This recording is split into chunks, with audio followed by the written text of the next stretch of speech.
بسم اللہ الرحمن الرحیم۔ محترم ناظرین، آج کی اس ویڈیو میں ہم آپ کو حضرت یونس علیہ السلام اور مچھلی کا مکمل واقعہ سنائیں گے کہ کس طرح اللہ عز و جل نے آپ علیہ السلام کو مچھلی کے پیٹ میں رکھا۔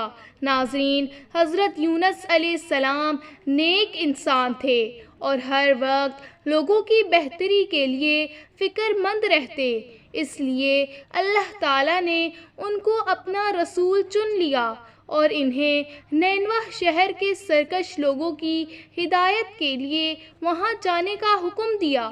نینوہ پہنچ کر حضرت یونس علیہ السلام اللہ کا پیغام لوگوں تک پہنچاتے رہے۔ جب بھی حضرت یونس علیہ السلام ان لوگوں کو سمجھاتے، وہ لوگ ان کی بات نہ سنتے۔ حضرت یونس علیہ السلام نے ان کو بار بار سمجھایا، برے کام چھوڑ کر نیک کام کرو اور اللہ تعالیٰ کے عذاب سے ڈرو، لیکن نافرمانوں نے اپنے طریقے نہ بدلے تو حضرت یونس علیہ السلام ان سے بالکل ہی مایوس ہو گئے۔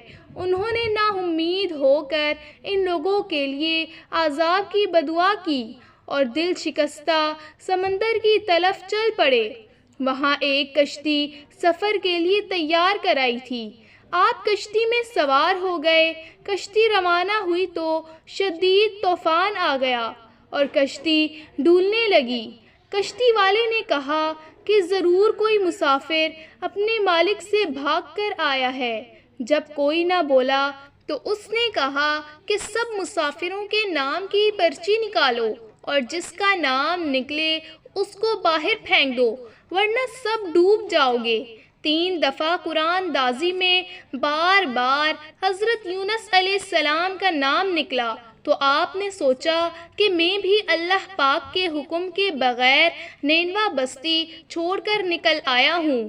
یہ سوچ کر حضرت یونس علیہ السلام نے سمندر میں چھلانگ لگا دی۔ اسی وقت ایک بڑی مچھلی نے انہیں نگل لیا اور وہ اس مچھلی کے پیٹ میں پہنچ گئے۔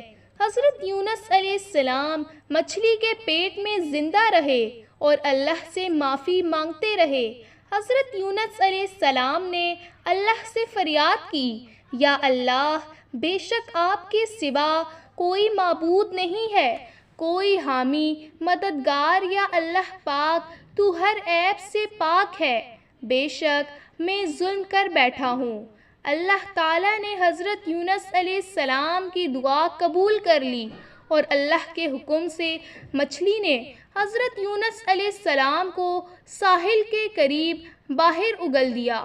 یہ ایک ویران ساحل تھا۔ حضرت یونس علیہ السلام نہایت کمزور اور لنگر ہو چکے تھے۔ ناظرین، اللہ عز و جل کے حکم سے ایک پھلدار پیڑ سے جو ان کو غذا اور سایہ دیتا تھا، آہستہ آہستہ ان کے جسم میں طاقت آنے لگی۔ اللہ تعالیٰ نے انہیں واپس نینوہ جانے کا حکم دیا۔ جب آپ نینوہ پہنچے تو وہاں کے لوگ آپ کی پر اثر تعلیمات کی وجہ سے اللہ تعالیٰ پر ایمان لے آ چکے تھے، جس پر حضرت یونس علیہ السلام نے اللہ کا شکر ادا کیا اور انہیں اللہ کے دین کی تعلیم دینے لگے۔ ناظرین، آج کا واقعہ اچھا لگا ہے اور اسی طرح کے اسلامک اور معلوماتی واقعات سننے ہیں تو ہمارے چینل کو سبسکرائب کریں۔